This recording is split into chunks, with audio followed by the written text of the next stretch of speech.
তো উসাইফার নাইলা কাবা শরীফ তওয়াফ করছে। তওয়াফ করতে করতে ঘুরতে ঘুরতে ঘুরতে ঘুরতে কাবা শরীফ তওয়াফ করতে করতে দুজনার নজর এক জায়গাতে পড়ে গেল। আর নজর যখন এক জায়গায় পড়ে গেল এর একবারে কারেন্ট সেট হয়ে গেল। যুবক ছেলে, যুবতী মহিলা, যুবক মেয়ে, যুবক ছেলে, কারেন্ট যখন সেট হয়ে গেল এরা কাবার ভিতরে ঢুকে যা বুড়াই কাজ করে দিলে, খারাপ কাজ করে দিলে। যেমন খারাপ কাজ করা আল্লাহর গজব নেমে গেল, আর একে পাথর বানিয়ে দিলে। দুটা মূর্তি হ্যাঁ পাথর হ্যাঁ পড়ে গেল, পাথর হ্যাঁ আলো থেকে আলো পড়ে আছে। তো এই লেখা বলা হয়েছে ভাই মসজিদে কোনো দিন যদি নিজের বিয়ে করা মোহর দেওয়া স্ত্রী হয়, বিয়ে করা মোহর দেওয়া স্ত্রীও হয়, তাও স্ত্রীর সাথে সহবাস মসজিদে করবেন না। অন্য মেয়ের সাথে তো করাই যাবে, কোনো খারাপ কাজ বুড়াই কাজ মসজিদে করা যাবে না, কিন্তু নিজের স্ত্রী হলেও সাবধান থাকবেন, কোনো বুড়াই কাজ করতে যাবেন, স্ত্রীর সাথেও সহবাস করতে যাবেন না, না তো আল্লাহর গজব হয়ে যাবে। এবার কি করলো ভাই, আল্লাহর গজবরা পাথর হয়ে গেল। ওই মূর্তি দুটাকে নিয়ে এসে জুরহম বংশের লোকেরা রাতারাতি খাড়ো করে ওই জমজম কূপকে বন্ধ করে দেয়, রাইতে উড়ে আলো। ওরা উড়ে গেল। যখন ওই দেখলো যে বন্ধ করা আছে কুয়া, আব্দুল মোত্তালেব স্বপ্ন দেখলো। রাত্রিবেলা আব্দুল মোত্তালেবকে বলা হলো, এই আব্দুল মোত্তালেব তুমি চলে যাও, দেখবে কাউয়াতে চোঁচ মারছে, ঠোক মারছে, ওই জায়গাটা তুমি খুঁড়তে লাগবে। আর দেখবে দুটা মূর্তি দাঁড় করেছে, একটা ছেলে একটা মেয়ে, একটা মানে উসাইফার একটা নাইলা, ওর মধ্যস্থলটা খুঁড়তে লাগবে। 2-4 কপ মাটি কাটার পরে দেখবে যে তোমার পেয়ে গেছো। আব্দুল মোত্তালেব কদল ঘাড়ে করে ঘুরছে ঘুরছে, দেখছে দুটো মূর্তি দাঁড় করা আছে, ঠিক কথা তো ঠিক। আবার একটা কাউয়াকে দেখছে, আবার কাউয়া কহেন না কাক কহেন, একই। আপনার ভাষার সাথে আমার ভাষা মিলছে জি ভাই, না মিলে না? মিলছে জি ভাই।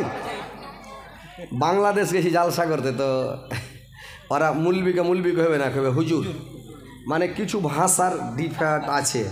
আমরা বলবো জেরেক্স কপি, ওরা কহবে যে ফটোকপি। আমরা বলবো লোকটা এত পাতলা কেনে যে ভাই, আর ওরা কহবে এত চিকন কেনে লোকটা। ওরা বলে পাতলাকে চিকন, আর আমরা বলবো চিকন ফেন্সি গেলাকে চিকন, আর পাতলা গেলাকে পাতলা মিহি। ভালো করে খাও না কেনে যে ভাই, তুমি এরকম পাতলা কেনে, একটু ডাঁটছে খেবে মোটা হবে। আর ওরা কবে চিকন কেনে হয়েছে ভাই, ওই লেগে চিকন আলি একটা আছে, বুঝতে পারলে? তো কথা হচ্ছে যে কিছু ভাষার ডিফারেন্ট। তোরাকে বলছি যে আপনার কানটাতে এত গুঁড়া কেনে, তো কিছু আপনারাও গুঁড়া কয়েছেন। কী কহবো যে ভাই গুঁড়াকে গোড়াই করেছি, তো কিছু হারকে ভাষার সাথে মিলেছি যে ভাই আপনার ভাষা।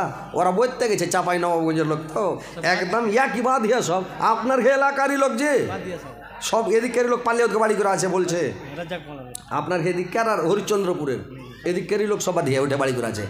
ওরাকে বলছে ওইটা করে মানে মালদই, হ্যাঁ আমরাকে এখানে বলছে বাঁধিয়া, মালদাতে বলছে বাঁধিয়া, আর আমাদের উত্তর দিনাজপুরে বলছে ভাটিয়া, বিহারে বলছে শেরশাবাদী, বিহারে আমারাকে আপনাদেরকে বলছে শেরশাবাদী, আর শিলিগুড়ি দার্জিলিংয়ের দিকে আমাদেরকে আপনাদেরকে বলছে যে রিফুজি, আমরাকে বলছে রিফুজি। এক এক দেশের এক একটা মানে উপাধি, মানে এক একটা ভাষা আর কি। তো আমাদেরকে বাঁধিয়া বলে। এবার ভাই আমার ভাষা একই, যখন কাওয়াতে চোঁচ মারতে লেগেছেন, আব্দুল মোত্তালেব কয়দলিয়া যে লেগেছে খুঁড়তে। 2-4 কোপ দিতে দিতে রে ভাই, 2-4 কোপ দিতে দিতে মানে করেছে কি ঠাকাম ঠাকাম আওয়াজ করতে, তারওয়াল বাহির হতে লেগেছে। বড় বড় তালোয়ার বের হচ্ছে, বল্লম বের হচ্ছে, লহর যেরা মানে বর্ম বের হতে লেগেছে, 2টা সোনার হরিণ বের হয়েছে, অনেকগুলা জিনিস ওখান থেকে বের হয়ে মানে জমজম কূপটাকে খনন করলো রে ভাই। খুঁড়ার পরে তল থেকে টলটলে মিষ্টি সুস্বাদ পানি, জমজমের পানি বেরিয়ে গেল। আব্দুল মোত্তালেব কুয়াটাকে ঝালিয়া মনটা এত খুশ হয়েছে। আব্দুল মোত্তালেব খুশি হয়ে আল্লাহকে বলছে, আল্লাহ, মানুষ যখন খুশি হয় তখন খুশিতে কাকে কি বলে দেয় নিজে বুঝতে পারে না। আল্লাহকে খুশি হয়ে বলছে, আল্লাহ আমাকে কাবা শরীফের মালিক তুমি বানালছ, আল্লাহ আমি কাবার মালিক, মানে চাবি কাঠি আমার হাতে, আমি কাবার মালিক। আল্লাহ তুমি আমাকে জমজম কূপের মালিক করে দিয়েছ আল্লাহ, তুমি যদি আমাকে 10টা বেটা দিয়ে দাও আল্লাহ, আর 10টা বেটা আমি বেঁচে থাকা পর্যন্ত ছেলেরা যদি আমার মাথাতে থাকে, আমার কথা মানে আমার কথাই চলে, তাহলে আল্লাহ আমার একটা বেটাকে আল্লাহ তোমার রাস্তাতে, তোমার রাস্তা আমি কুরবানি করে দিব।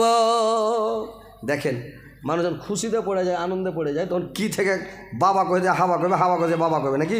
একজনের গরু হারিয়ে গেছে, তো কথা ঢুঁড়ে না পেয়ে আল্লাহকে কয়েছে আল্লাহ তুমি বান্দা আমি খোদা। তো আল্লাহ আর কথা শুনে আল্লাহ খুশি হয়ে গেছে, নিয়ত ঠিক ছিল আর, কিন্তু খুশির চোটে বলছে তুমি বান্দা আমি খোদা। তো আল্লাহ মানে খুশি হয়েছে ওর কথাটা শুনে, যে খ্যাপা মানে খুশির চোটে উল্টা করে কয়েছে নাকি। তো কথা হচ্ছে ভাই, যখন মানুষ খুশিতে পড়ে তখন কি বলতে যায়, কি বলে দেয়। একটা বেটি ছেলে, মানে বলছিলাম যে এগুলো হাসির কথা বলবো না, মানে মেলায় লোক মেলায় কথা বলছে যে হজরত আলী খালি হাসাইছে, আর যদি না হাসায় তো লোক জালসা শুনবে না ভাই, বসবে না, থাকবে না। আর এই যে লোক যখন এসে বসে, তো আমি যখন জালসাতে চলে যাই তো জাগা দেওয়া যায় না, এখনও খালি 2-4টে চুটকি যদি মেরে দিই তো জাগা দিতে পারবে না এগুলাতে, সবকে বাগান টাগানকে সবকে বোঝ হয়ে যাবে। কিন্তু আমি আজকে প্রথম দিন আপনাদের এলাকাতে নতুন এসেছি, আছি তো 5 দিন, তো ইনশাল্লাহ শুনবেন একটা বেটি ছেলে কি করেছে, মানত মেনেছে। কি মানত মেনেছে মানে প্রত্যেকবার খালি বেটি হয়ে চলিয়েছে। তো প্রত্যেকবার যখন বেটি হয়েছে তোর মন খারাপ হয়ে পেটে বাচ্চা আছে, তখন বেটি ছেলেটা মানত মানছে, আল্লাহকে বলছে আল্লাহ এইবার যদি আমার ব্যাটা হয়, তো আল্লাহ ব্যাটা হলে পারে আমি জুম্মার মসজিদে খুদবা যখন দিবে ইমাম সাহেব মৌলভী সাহেব, ও আর হাতে ঢোল দিব, আমি ঢাক বাজিয়ে ছাড়বো। এটা কোনো মানত হলে যে ভাই, এগুলা মোটা হুঁস বেটি ছেলে। হ্যাঁ, ও জুম্মার দিন খুদবার টাইমে ইমামের হাত দিয়ে ঢোল বাজিয়ে ছাড়বে, এটা কোনো কথা হলো? 5 কিলো 10 কিলো বাতাসা দিয়ে দেবো, মুরগা দান করবো, খাসি দান করবো, গরু দান করে দেবো, গোটা গায়ের লোকে খিলাবো, এটা না কে যে ইমামের হাত আমি ঢোল বাজাবো। আল্লাহর হুকুম আল্লাহকে বলেছে, আল্লাহ শুনে লেছে কথাটা, বেটি ছেলেটার ব্যাটা হয়ে গেছে, আল্লাহর হুকুম ব্যাটা হয়ে গেছে। এবার তো বেটি ছেলেটা বলছে যে ব্যাটা হয়েছে, আল্লাহ 7 দিনকে যখন হয়েছে তখন কইছে মৌলভী সাহেবকে যে মৌলভী সাহেব তোমাকে খুদবার টাইমে ঢোল বাজাতে হবে। পাগলে খুদবার টাইমে ঢোল বাজালে হাকে জিন্দা থুবে, গায়ের লোক টাটিয়ে মেরে ফেলে দেবে। আরে ঢোল বাজাবো আমি, কইছে দেখো তুমি টাকা কত নেবে কহ, কিন্তু ঢোল বাজাতে হবে। তুই বলছে মাফ করো, আমি টাকা একটা হলেও না আমি ঢোল বাজাইতে পারবো না। তখন আর একটা মৌলবীর কাছে চলে গেছে, হারে ভাইয়ের কাছে, এই তো 4 লাখ মৌলবী, ইয়াকে যা বলছে যে ভাই তোমাকে ঢোল বাজাতে হবে খুদবার টাইমে। ই বলে ঠিক আছে বাজিয়ে দেবো, কিন্তু 5,000 টাকা নেবো, দিতে পারবে? বলছে হ্যাঁ দিয়ে দেবো। ব্যাটা হেসে দিব না মানে 5,000 টাকা দিব, ঢোলটা কিন্তু বাজাতে হবে। ঠিক আছে চলো আসিও। জুম্মার দিন খুদবাতে করেছে কি, বাড়কা একটা ঢোল এনে ঢাক এনে থেদে, মানে ছোটো গলা ঢোল বড়ো গলা ঢাক, বাড়কা ঢাক এনে মেহরাবে থেদেছে। তো যেই জুমা পড়তে যাইছে, কী ব্যাপারে ভাই মেহরাবে ঢাক মানে কি ব্যাপার? তো মৌলভী সাহেবকে পুছ করছে, হ্যাঁ জি মাল না মৌলভী সাহেব আজ ঢোল কেনে দেখছি মসজিদে, বাড়কা ঢাক দেখছি, ব্যাপারটা কি? কইছে তোমরা বুঝতে পারবে না, পাবলিক মানুষ কি বুঝবে তোমরা? কইছে কেনে জিন্দগিতে ঢোল দেখি না, আর আজ মসজিদে ঢোল দেখছি, ঢাক দেখছি মেহরাবে মসজিদের মধ্যে, তো কি ব্যাপার? কইছে তোমরাকে তো বলছি বুঝতে পারবে না, আজ হাসেন হোসেনের কারবলার বয়ান হবে, ওই লেগে ঢোলটা রেখেছি। পাবলিক কয়েছে ঠিকই আছে, মানে মহরমের মানে ওয়াজ হবে, আর মহরমেরই মাস, লাঠি খেলার মাস, তো মহরমের মাস যখন মহরমের কারবলার যখন ওয়াজ হবে তো ঠিকই আছে, পাবলিক খুশি আছে। এবার মৌলভী সাহেব খুদবা দিতে লেগেছেন, খুদবা দিতে দিতে দিতে দিতে যখন ওয়াজ করতে করতে লাস্টের দিকে ঢোলটাকে উঠিয়া ঘাড়ে করে লিয়েছে রে ভাই, আর ঢোলটাকে ঘাড়ে করে লিয়া এই মনে একবারে 2 বাড়ি দিয়েছে দাঁড়াম দাঁড়াম করে, আর এদিকে বাড়ি মারছে যে আল্লাহর নবী বলেছেন 2 মুখা ঢোলকে বাজায়ও না, 1 মুখা ঢোলকে বাজাও। 2 মুখা ঢোল বাজাতে হয় না, ঢোলটা নামে থেদে, 2 মুখা ঢোলকে বাজাও না, 1 মুখা ঢোল বাজাও। এই 2 বাড়ি এই মনে দাঁড়াম দাঁড়াম, এই মনে 2 বাড়ি দাঁড়াম দাঁড়াম। আর মায়া লোকটা তো বলেছে খালি তুমি ঢোলটা বাজিয়ে ছেড়ে দিও। ই তখন করেছি কি বলে 2 মুখা ঢোল বাজায়ও না, 1 মুখা ঢোল বাজাইতে হয় ভাই, ওই লেগে তোমরাকে দেখিয়ে তুমি ঢোলটা থুয়ে দিলে। এবার মায়া লোকটা খালি টাকার নাথি বাইর করে দেখেছিল, ওকে থামো খুদবা শেষ করে আস। এইবার খুদবা দিয়ে ভাই নামাজ পড়ে সালাম ফিরা, আসসালামু আলাইকুম রহমতুল্লাহ, আসসালামু আলাইকুম রহমতুল্লাহ, সালাম ফিরা দিয়ে তখন যাই মানে দৌড়িয়ে যাক, যে টাকা দাও, তখন 5,000 টাকা নাথি দিয়ে দিলেন, তো ঢোল বাজিয়ে দিলে। তাইলে আনক্ষা মানত মানতে হয় না ভাই, ভালো মানত মানতে হয়, বুঝতে পারছেন? এগুলা অযুক্তির মানত মানুষ মেনে লেগে গেলে উল্টা পাল্টা। তো আব্দুল মুত্তালিব মানত মেনেছে আল্লাহ যদি আমার 10টা বেটা হয়ে যায় আল্লাহ আমি একটা বেটা তোমার হস্তে কুরবানি করে দেব। আল্লাহর কারিশমা বেটা হতে হতে 11টা বেটা হয়ে গেছে রে ভাই। আব্দুল মুত্তালিবের 11টা বেটা হয়ে গেছে। 11টা যখন বেটা হয়ে গেল এবার আব্দুল মুত্তালিব 11টা যখন বেটা হয়ে গেছে আব্দুল মুত্তালিব এবার কি করেছে আল্লাহর সঙ্গে তো ওয়াদা করে রেখেছে একটা বেটাকে কোরবানি করব। এবার তখন করল কি 11টা বেটা আর বেটাগুলো বেশ বড় বড় হয়ে গেছে। এইবার করেছে কি লাটারি করছে, মানে বেটারাকে বলছে, বড় বেটাকে বলছে রে বেটা আমি তো আল্লাহর সঙ্গে ওয়াদা করেছি তোমাকে কুরবানি করতে যাব, তোমার মতামত কি? এ বলছে মাথা খারাপ হয়েছে নাকি? আমি বাপের বড় বেটার আমাকে কুরবানি দেবো? তোমার তো ময়া আমার নাই, তুমি আমাকে কুরবানি দিবে? মাঝিল কাকে দাও। মাঝিল কাকে যদি বলছে, ও বলছে মানে তো তুমি তো বড় কাকে বলবে, ও যদি কোনো রকম খালি ঘুষুর মুসুর করে কাটিয়ে দেয় তাহলে মানে আমাকে দিবে নাকি? কোনো বেটা রাজি হয় না, কুরবানি হতে কেউ রাজি হবে যে ভাই? রাজি হবে? সবাই তার ইসমাইল লয়। ইসমাইল কি ইব্রাহিম আলাইহিস সালাম বলছে বেটা আমি স্বপ্ন দেখেছি তোমাকে আমি কুরবানি করছি। তো ইসমাইল বলছে আব্বা তাড়াতাড়ি করে ফেলেন, দেরি করিয়েন না। আপনি যেটা স্বপ্নে দেখেছেন তাড়াতাড়ি করে ফেলেন, দেরি করিয়েন না, আর আমাকে ফাটাফাট কুরবানি করেন। সাতাজাদুন ইনশাআল্লাহু মিনাস সাবিরিন, আর ইনশাআল্লাহ আপনি আমাকে সাবুরকারীর মধ্যে পাবেন। আমি পালাপালি করব না, ছটফট করব না। সবাই তার ইসমাইল নয়। এরা বলছে মাথা খারাপ নাকি? কোনো বেটা রাজি হয় না। এবার আব্দুল মুত্তালিব লাটারি করলো কোনটা বেটাকে দেওয়া যায়, যেটার নাম উঠবে ওইটাকে কুরবানি করব। এবার যেমন লাটারি করল রে ভাই, লাটারিতে নাম উঠে গেল ছোট বেটা আব্দুল্লাহর নাম উঠে গেল। এবার আব্দুল্লাহকে নিয়ে কুরবানি দিতে মিনার মাঠের দিকে নিয়ে চলে যাচ্ছে। মিনার মাঠে আব্দুল্লাহকে কুরবানি দেবে। এবার আব্দুল্লাহর মামা বংশের লোকেরা খবর পেল মদিনাতে। এবার আব্দুল্লাহর মামারা চলে আসলো মদিনা থেকে, যে আপনি মানত মেনেছেন বলে যে মানুষকে কুরবানি দিতে হবে, কাটতে হবে, সেটা কথা নয়, আপনাকে কুরবানি দিতে দেওয়া যাবে না। আপনি লাটারি করেন, লাটারি করার পরে আপনি উট 10টা যদি আব্দুল্লাহর নাম উঠে 10টা উট দিয়ে দাও। আবার লাটারি করো, যদি আব্দুল্লাহর নাম উঠে আবার 10টা দাও। আবার করো লাটারি, যদি উঠে যায় 10টা দাও। এই করতে করতে যখন উটের নাম উঠে যাবে তখন আর 10টা দিয়ে কুরবানি করে দাও। সবকে খিলিয়ে দাও, বিল্লি বন্টন করে দাও। কিন্তু আব্দুল্লাহকে বাঁচিয়ে নাও, মানুষকে জবাই করতে দেওয়া যাবে না। ওর পরিবর্তে উট দিয়ে দাও। এইবার লাটারি করল রে ভাই। লাটারি করতে করতে 9 বার নাম উঠে গেল আব্দুল্লাহ আব্দুল্লাহ করে। 9 বার, 9 10 90টা। তারপরে 10 বারের বেলার নাম উঠলো উটের, তখন আর 10টা দিয়ে 100টা উট মানে আল্লাহর রাস্তায় কুরবানি করে দিল। কুরবানি করে আব্দুল্লাহকে বাঁচিয়ে নিল, আব্দুল্লাহকে বাঁচিয়ে নিল। এবার উট কুরবানি দিয়ে দিল ভাই। এবার কুরবানি দিয়ে এবার থাকলো কি 11টা বেটা। এইবার যখন বড় হয়ে গেল, এইবার বেশ কিছু বড় হয়ে যাওয়ার পরে ওই দেশের কাজ হলো এদের বকরি চড়া, দুম্বা চড়া, ভেড়া চড়া। এরা করেছে কি দুম্বা চড়ায়, ভেড়া চড়ায়, আর দুম্বা ভেড়া উট চড়াই মাঠের মধ্যে। আব্দুল্লাহ যখন উট চড়া মানে বকরি ছাগল দুম্বা ভেড়া নিয়ে মাঠে যায়, তো আব্দুল্লাহর এত চেহারা এত সুরাত রে ভাই। সবটি ছেলের মধ্যে সুন্দর ছেলে হলো আব্দুল্লাহ। ছোট বেটাটা সবচাইতে পছন্দ, সব চাইতে সুন্দর চেহারা, খালি ডগমগ ডগমগ করছে ভাই। এত চেহারা এত সুরাত যে বলার শেষ নয়, এত সুন্দর বেটা। এবার যখন ছেলেটা যখন মানে বকরি চড়াতে যায়, গ্রামের মেয়েরা করে কি মানে আব্দুল্লাহর দিকে দেখা থাকে, আর সবাই মনে মনে বলে আল্লাহ এই ছেলেটার যদি খালি আমার সাথে বিয়ে হতো তো ভালো হতো। সব মেয়েগুলো খালি আব্দুল্লাহকে বিয়ে করতে চায়। সবাই বিয়ে করার জন্য রাস্তার ধারে ধারে দাঁড়িয়ে থাকে। তো এইবারে সবাই বিয়ে করতে চায়। লোকগুলো এসে আব্দুল মুত্তালিবকে বলে, কেউ বলে আমার বেটির সাথে তোমার বেটার বিয়ে দিবে, ও বলে আমার ভাতিজির সাথে তোমার বেটার বিয়ে দিবে, আর একজন এসে বলে আমার ভাগ্নির সাথে তোমার বেটার বিয়ে দিবে, আর একজন এসে বলছে আমার বোনের সাথে তোমার বেটার বিয়ে দিবে। মানে এইভাবে লোক বলতে বলতে সবাই খালি বলতে আসে।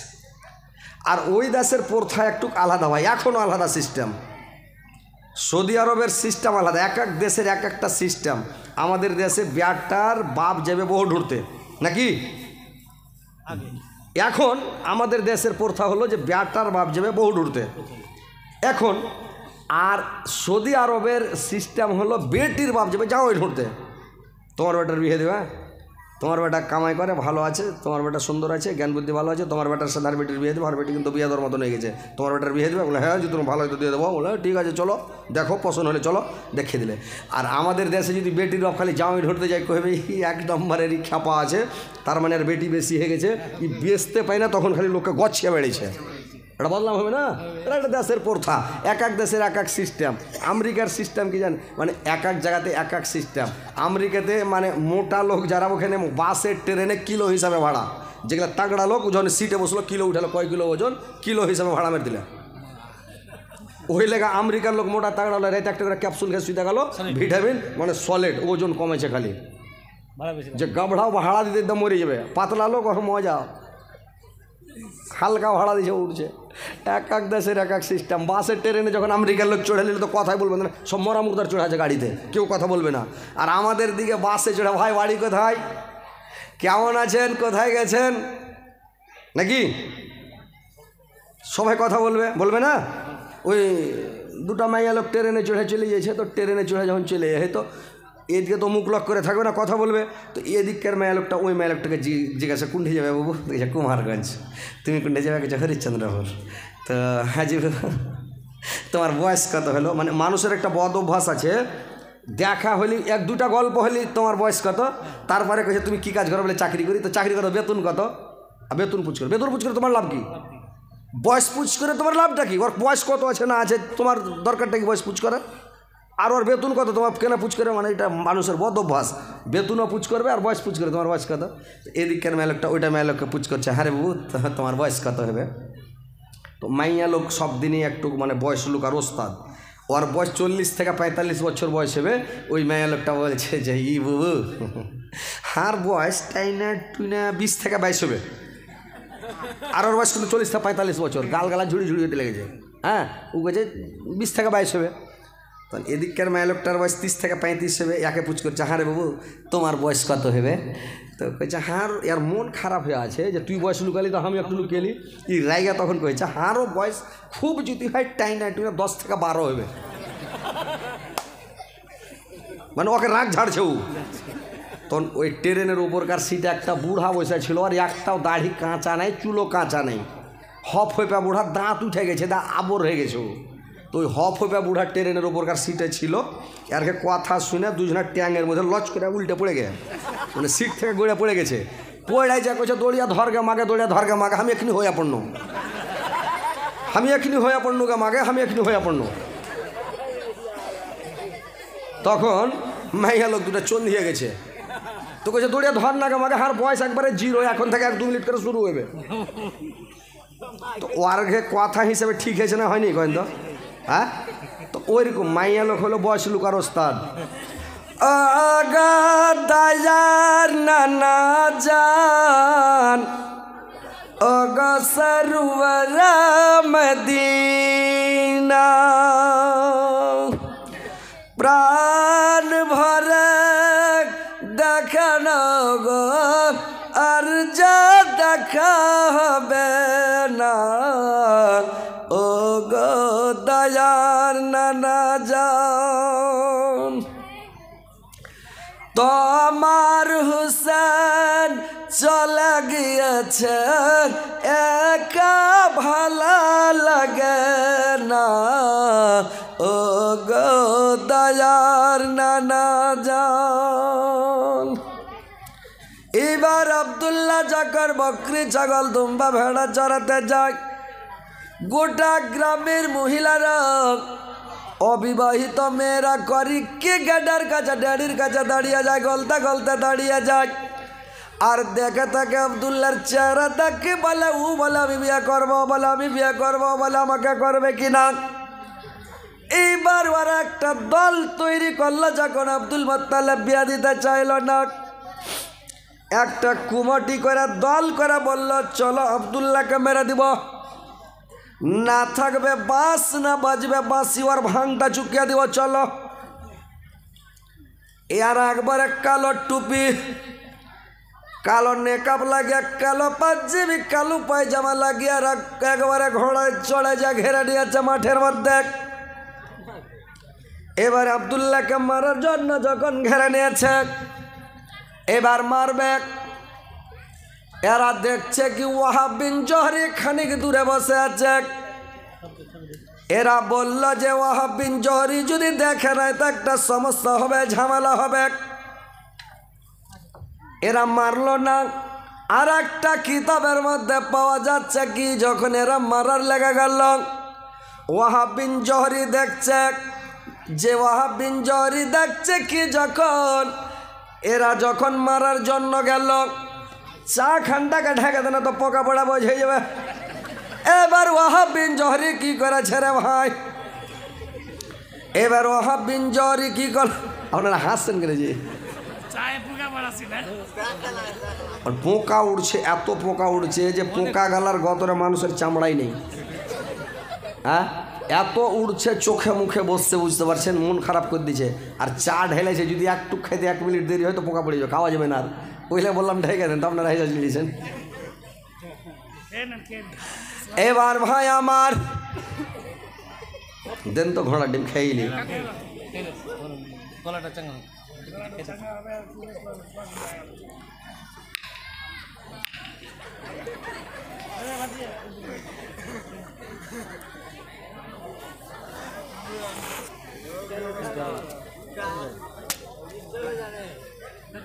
লইয়া জামাই আনাসা খাওয়ার মতন হয়ে গেছে, এত গরম হয়েছে চা। মানে জামাই বেড়াতে গেছে শাশুড়ির বাড়ি, আর আনহাসা কেটে দিয়ে দিয়েছে বড় বড় টমকা করে শাশুড়ি। হাঁ খেয়ে জামাই নেই একটু থেমে খা, বাড়কা টমকা মুখে ভরে দেয়। আর শাশুড়ি ছিল আগা দিকে খাড়ি, হ্যাঁ, আর করেছে কি ই আনহাসা গিল তো পারে না যে লাড়ি পুড়ে যাবে, আর মুখে করে থাকতে পারে না, জিভা পুড়ছে, আর ফেলতে পারে না বাহির করে, যে শাশুড়ি আগা দিকে খাড়ি আছে, কই হাঁ খেয়ে বাচ্চা এটাও কতখানি মুখে ভরেছে, মানে শরমে পড়ে গেছে।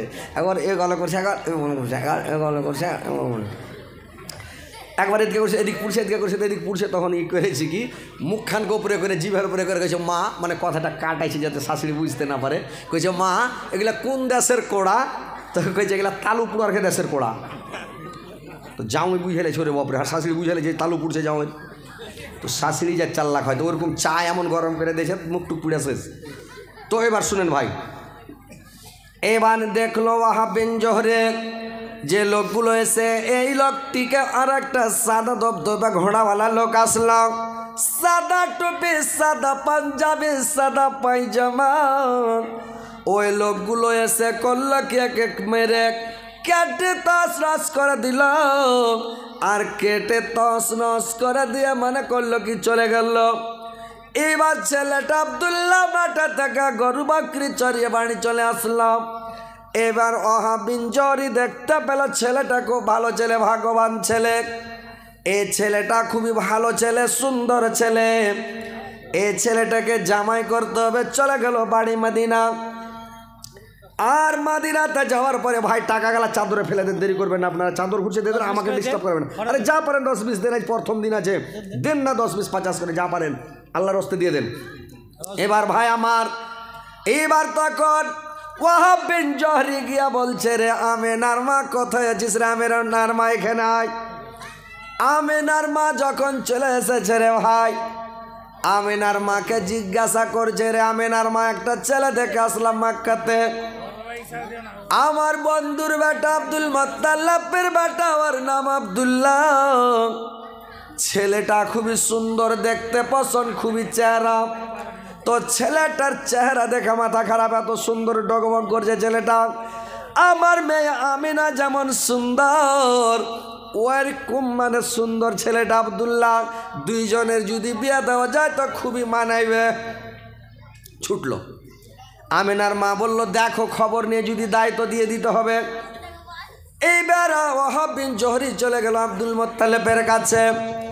আব্দুল মুত্তালিবকে গিয়ে বলল বন্ধু আপনার বেটা আব্দুল্লাহর কি বিয়ে শাদী দিবেন বন্ধু? বললে হ্যাঁ, বেটা তো বড় হয়ে গেছে, বিয়ে দেওয়ার মতন হয়ে গেছে, বেটার বিয়ে দিতে হবে। এবার বললে একটা আমার মেয়ে আছে, আমার বেটি আছে, তার নাম হচ্ছে আমেনা, চলো দেখো, যদি তোমার পছন্দ হয়ে যায় চলো তোমার সাথে বিয়ে দিব, মানে তোমার ছেলে আব্দুল্লাহর সাথে বিয়ে দিয়ে দাও, পছন্দ হলে বউ করে নিবার, যদি না হয় কোনো ব্যাপার নাই, চলো। আব্দুল মুত্তালিব ছুটল মানে ওহাব বিন জোহরির বাড়িতে। এইবার চলে গেল, যে দেখলো আমেনাকে। সুবহানাল্লাহ, মা আমেনার এত চেহারা, এত সুরাতগার, এত সুন্দর যে বলার শেষ নাই রে ভাই। এবার আব্দুল মুত্তালিব দেখে পছন্দ করে নিল, পছন্দ হয়ে গেল।